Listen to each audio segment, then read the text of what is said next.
Taste this. He's selling his business.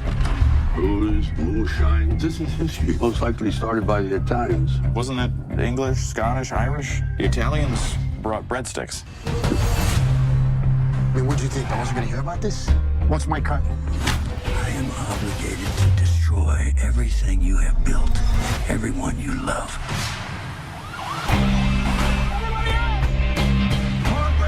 It's time to share. Woman's a clown out the door. So what we gonna do about it? We're gonna break his jaw in 6 places. Who says you're not romantic? Episode 3 doesn't look like a comeback story. It looks like a confession. A man who built his throne out of arrogance and charm, finally realizing the ground beneath him was never solid to begin with. The Bourbon Empire he dreamed would save him has turned into a slow-motion disaster, and Dwight, for all his swagger, is starting to look less like a general and more like a man fighting ghosts with his bare hands. This episode doesn't tease redemption, it whispers collapse. Every shot, every piece of dialogue feels like Sheridan saying, "This is what happens when kings believe their own mythology." The feds own his freedom. Dunmire owns his fear. And his crew? They're just watching, waiting to see which way the wind blows before they decide whether to stand beside him or bury him. Let's start where the chaos truly begins. The Bourbon War. Dwight thought he could outsmart both the law and the streets by turning liquor into legitimacy. A clean business. A new chapter.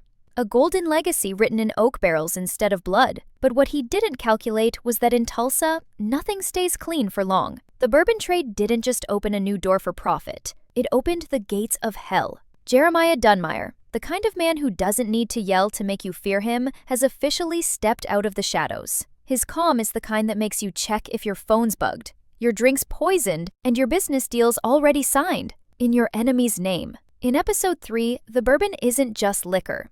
It's leverage. Every barrel a battlefield. Every shipment a message. Dunmire doesn't want to negotiate with Dwight. He wants to erase him. He's not chasing profits. He's cleansing bloodlines. The Dunmires are old money with a grudge. And Dwight's new distillery dream has accidentally declared war on a dynasty that's been running the underworld since before he learned how to tie his first tie. Sheridan's writing has always thrived on power games. But this time, the tone is colder, crueler. The Bourbon War is more than a business feud. It's a test of Dwight's soul. For years, he's played by a simple rule. Loyalty buys survival. But now, loyalty's a currency nobody's willing to trade. His crew doesn't see a king anymore. They see a man making desperate moves to stay relevant. Bodhi's paranoia, Mitch's exhaustion, Cleo's ambition. They all point to one thing. The general's army is about to mutiny. And if that wasn't enough, Agent Muso's leash keeps tightening.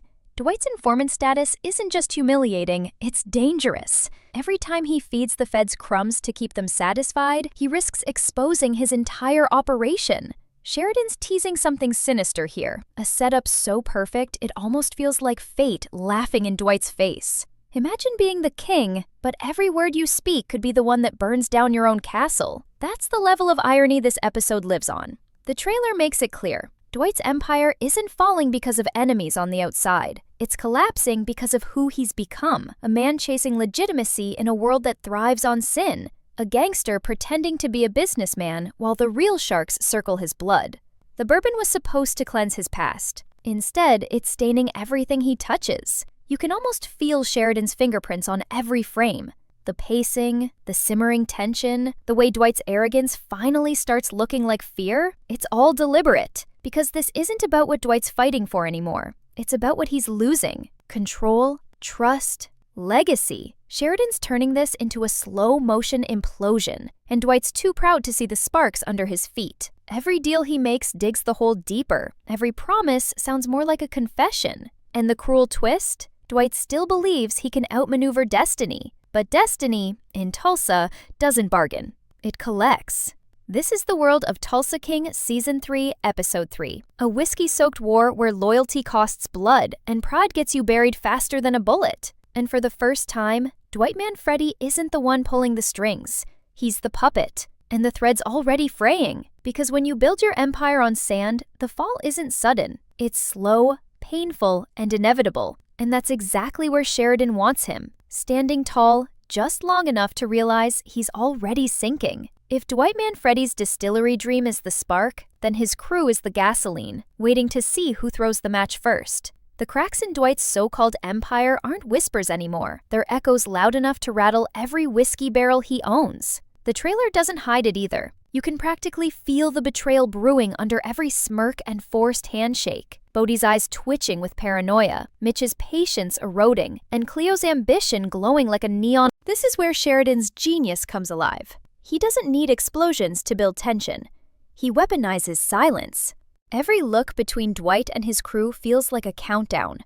You know it's coming. The breaking point. The moment someone stops following orders and starts rewriting the rulebook. Dwight still talks like a general, but his soldiers don't salute anymore. They nod, smile, and plot. And when a king starts mistaking fear for loyalty, the downfall is already in motion. Episode 3 seems determined to strip Dwight of every illusion he's been clinging to. His distillery isn't a business. It's a battlefield dressed up in marketing. Every deal with Dunmire's shadow network brings new enemies wearing old smiles. The liquor war might look clean on paper, but beneath it is pure mob rot. Greed, ego, and desperation fermenting faster than the bourbon itself. And Dwight? He's trying to convince himself that this is just another phase, another hustle he can bend to his will. But the problem is, this time the stakes are too personal. See, Dwight isn't fighting for power anymore. He's fighting to matter. For 2 seasons, he's been the aging lion refusing to admit the jungle doesn't fear him like it used to. But episode 3 looks ready to crush that pride under the weight of reality. The people around him aren't listening because they respect him. They're listening because they're waiting to take what's left when he finally falls.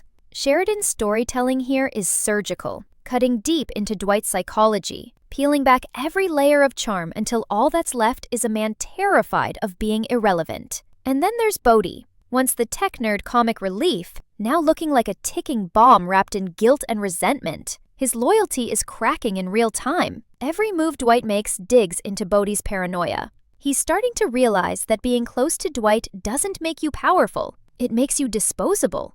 If episode 3 follows the rhythm the trailer hints at, Bodhi's paranoia might be the match that ignites the collapse. And Sheridan knows it. He's always loved turning allies into time bombs. Meanwhile, Mitch, the one man who's always been Dwight's grounding force, looks worn out.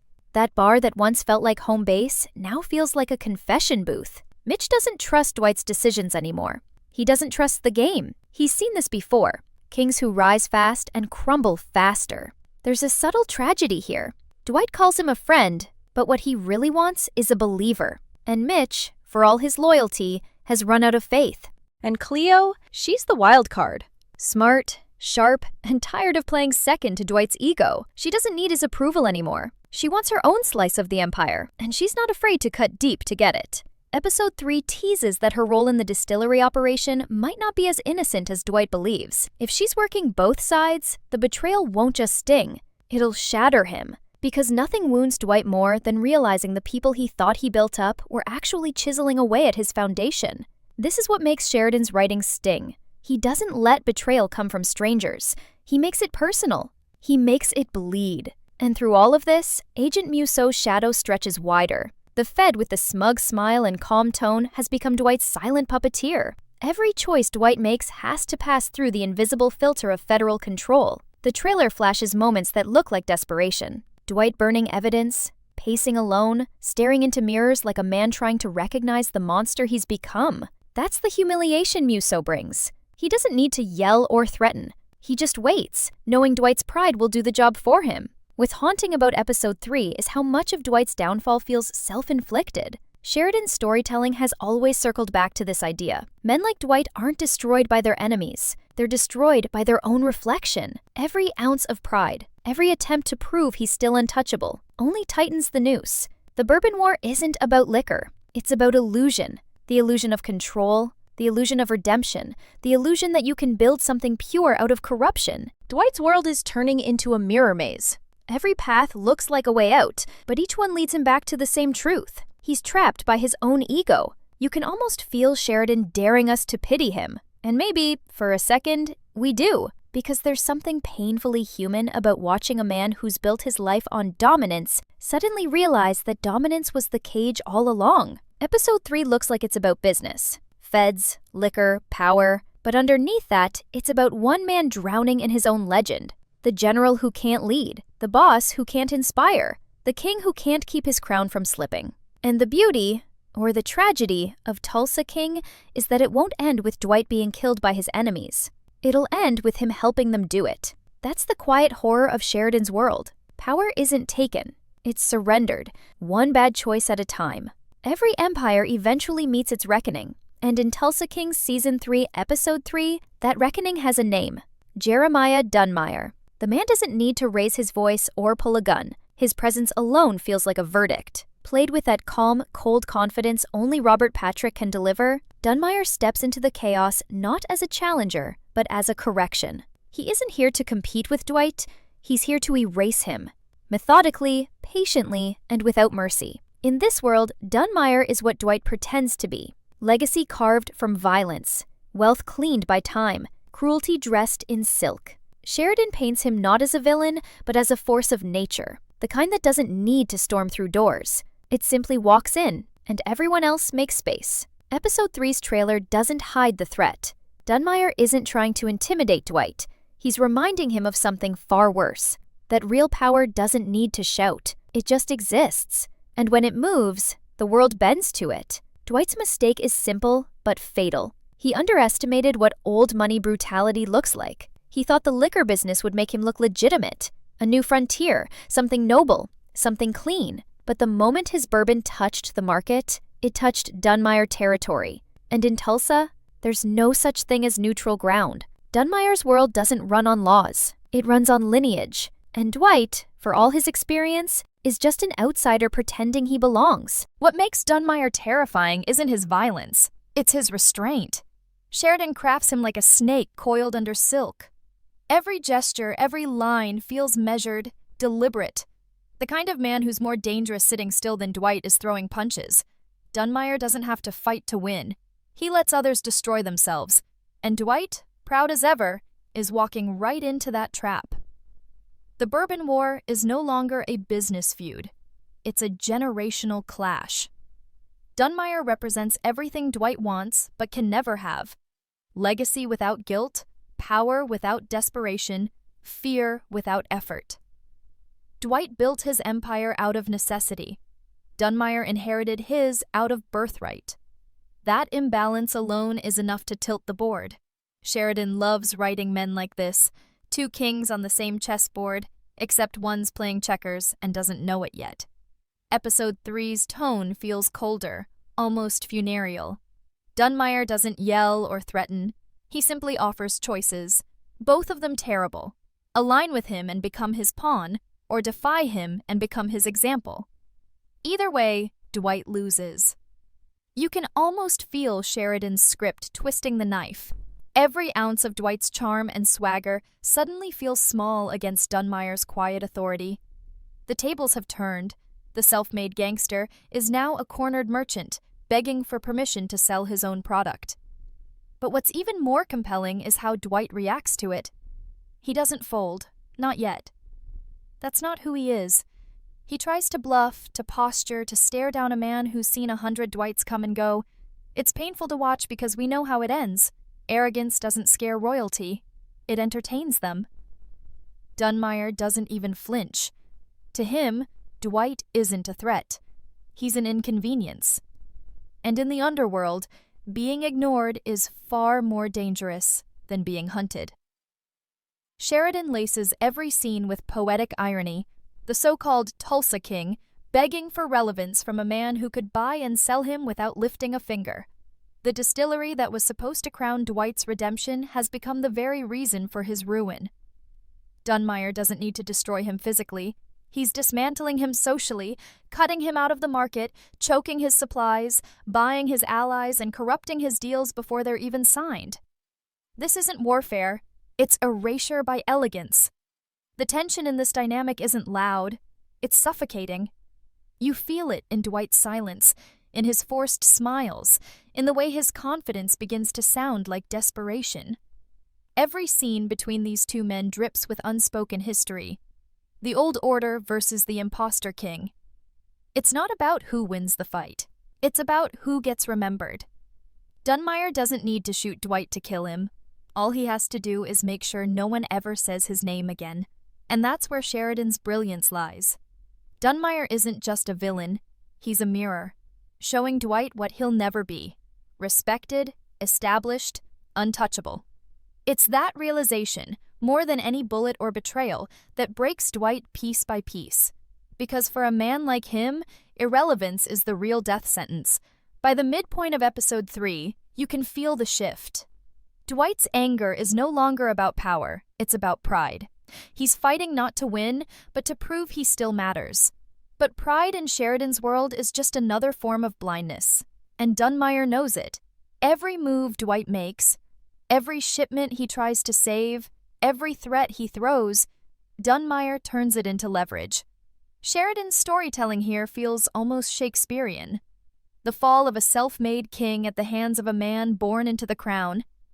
But it's not just tragedy, it's commentary.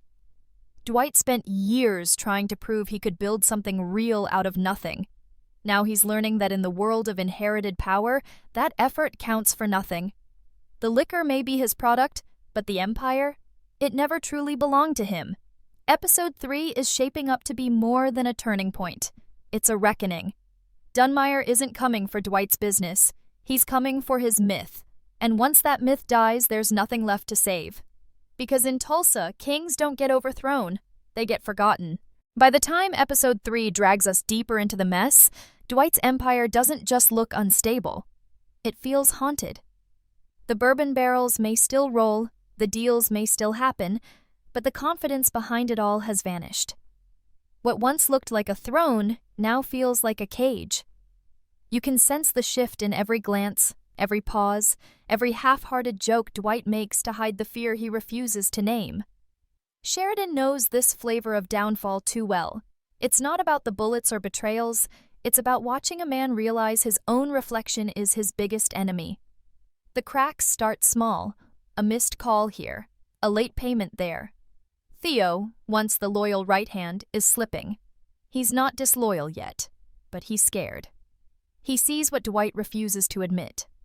Dunmire isn't just competition, he's destiny. You can't fight a ghost that owns the ground you walk on. Theo's hesitation becomes contagious. The crew feels it. The laughter around the bar gets quieter. The jokes land softer. Loyalty starts tasting like fear. And Dwight, for all his bravado, can smell it. Sheridan crafts this unraveling with precision. He doesn't show Dwight screaming or panicking. Instead, we get silence. Long, heavy moments where the noise of the city fades, and we just watch a man thinking too much. The Bourbon Empire that once looked like salvation now looks like a mistake. A monument built on sand, beautiful until the tide comes in. Dwight keeps telling himself he can fix it, that one bold move can turn the tide. But it's not the business that's falling apart. It's the belief that he ever had control. Then there's the paranoia. It creeps in slow, like smoke under a door. Dwight starts questioning everyone. Theo, Stacy, even the people he once trusted with his life. Every glance feels like a betrayal waiting to happen. Every handshake feels like a setup. Sheridan doesn't make it obvious. He lets it build quietly, until Dwight's charm turns into suspicion and his confidence curdles into rage. He's no longer leading, he's surviving. And for a man like Dwight, survival without dominance feels like death. But the real pain doesn't come from betrayal. It comes from loyalty.